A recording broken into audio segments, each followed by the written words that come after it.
Décembre 55, à ce stade-là. Et février 56, autrement dit 2 mois plus tard, il y a le gel. Et après, 2 ou 3 ans après de la grêle, après... En 61, ça a été la grêle. Et ça a été la galère, quoi. Bon, beaucoup de courage, ils ont eu beaucoup de travail. D'accord. Et beaucoup de privations. Parce que parfois les gens trouvent tout normal, je dis ça parce qu'aujourd'hui on va dire oh les Lafarge, il faut voir par où ils sont passés. Et oui. Il faut voir par où ils sont passés. Il y a eu des étapes. Voilà, ça n'a pas été tout rose.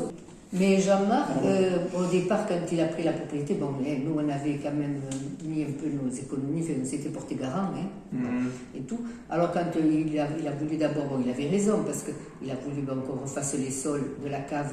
On a dit il sera content, le sol de la cave est refait aux normes européennes. Après, il a voulu, on a cru qu'il serait content, mais non. Après, il fallait le froid. Après, il fallait changer les cuves. Enfin, bon, il fallait. Alors, à des moments, on ne comprenait plus, tu vois. Mais on n'a quand même jamais dit non. On ne comprenait plus, mais on a suivi. Parce qu'au départ, ils étaient associés. Et après, quand lui, il a eu l'âge de la retraite, 85 ans après, il a de suite pris la retraite et c'est Jean-Marc. Mais bon, on a quand même toujours adhéré. Oui. Et quand je voyais tous les frais qui se faisaient à la cave pendant les vendanges, parce que moi, j'avais vu les vendanges avec eux, puis j'ai vu les vendanges avec Jean-Marc, ça me faisait un peu peur, c'était beaucoup de frais. Alors je me disais, est-ce que c'est rentable? Est-ce que ça va être rentable, tous ces frais? Après, je me suis aperçue que oui. Une photo du MAS, il y a 20 ans et aujourd'hui, putain, mais le MAS, il a poussé. Oui, je ne le reconnais plus.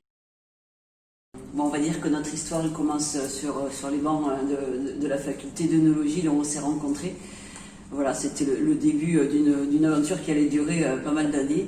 Et donc ça a été le début de nos voyages. Et en parallèle de ces nombreux voyages, on a commencé en fait à reprendre un peu la cave et les vignes. En fait, c'était aussi, ça s'est fait de manière naturelle où on découvrait le vin ailleurs. Et en même temps, on commençait un petit peu à faire les premières ébauches. Dans la cave du papa de Jean-Marc, c'était vraiment... alors la cave en terre battue, les tracteurs au milieu, l'odeur des produits, et c'était ça, c'est une cave, c'était vraiment à l'ancienne, complètement à l'ancienne. Et du coup, c'est cette cave au fur et à mesure qu'on a rénové, qu'on a modernisé pour en arriver à en faire finalement un outil qui nous convenait à tous les deux. Et donc, la première fois qu'on est rentré là-dedans, finalement, c'était de voir mon père. Je dis, papa, on ne peut pas continuer à travailler comme ça, quoi.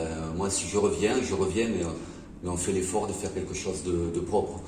Donc, du coup, avec Eliane, on a dit, on commence par quoi? Et il dit, on va prendre de la peinture, on va peindre nous-mêmes. On a repeint toute la cave nous-mêmes.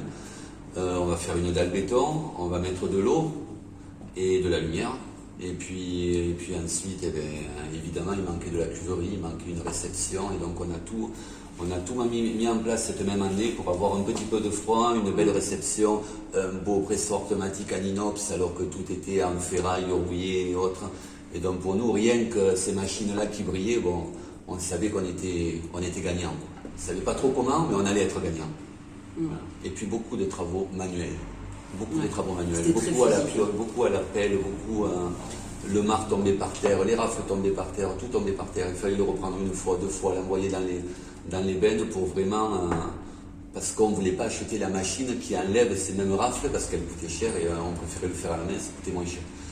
Et donc du coup les nuits étaient quand même courtes. Et moi, je ne sais pas toi, mais moi je me rappelle me coucher et me dire, j'espère que ça n'a pas duré toute une vie. Et là, à cette époque-là, il y avait environ 50 hectares. D'accord. Et puis il y avait des mutages la nuit. C'était encore une période de vin doux naturel. Donc quand il faut muter le vin doux naturel, il faut lui rajouter de l'alcool au bon moment.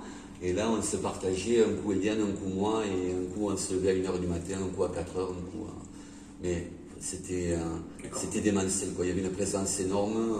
Évidemment, on n'était pas forcément bien par rapport à la direction du travail.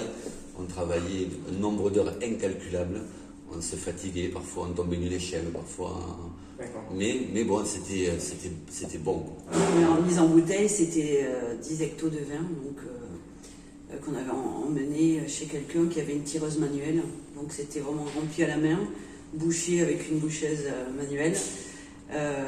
cirée. Donc on avait une casserole avec de la cire.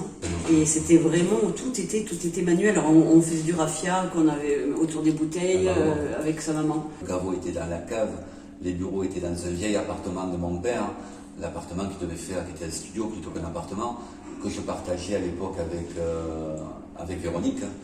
Et dans ce même studio, donc, il y avait le caveau, il y avait mon bureau, il y avait le bureau de Véronique. Bon, on y était pas mal, on n'y était pas malheureux, mais bon, c'était quand même un peu étroit. Et donc, à un moment, avec Eliane, on décide, non, il faut vraiment que l'on passe à une autre échelle parce qu'on n'arrive plus à travailler, quoi. On en avait de partout, il n'y avait rien qui était ordonné. Et donc, à ce moment-là, le domaine Miraflore est à la vente. La petite anecdote avec Miraflore, c'est qu'on arrive au mois de mai. On arrive au mois de mai 2006 et à l'endroit où nous sommes là, donc il y avait les bureaux, la salle de réunion, le caveau, et tout là-dedans, dans ce petit local. Et en fait, avec Eliane, on sort, je me revois dans la cour encore et on regarde le gros bâtiment, la cave, et puis l'autre bâtiment qui était en ruine. Et on s'est dit, on s'est trompé. C'est trop gros. On a acheté trop gros et on va avoir du mal. On va vraiment avoir du mal. Je dis, bon, tant pis, dans le pire des cas, on le revendra. Parce que quand on achète un domaine viticole, nous, on était intéressés finalement que par les locaux, parce qu'on manquait de locaux.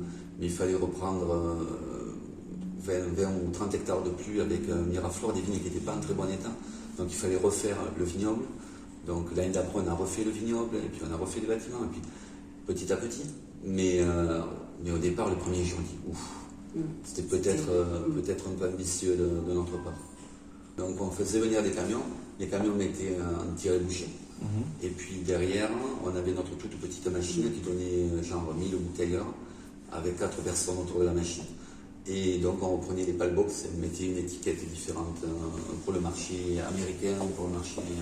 Mais c'était déjà, c'était très manuel et très dur là aussi, très dur.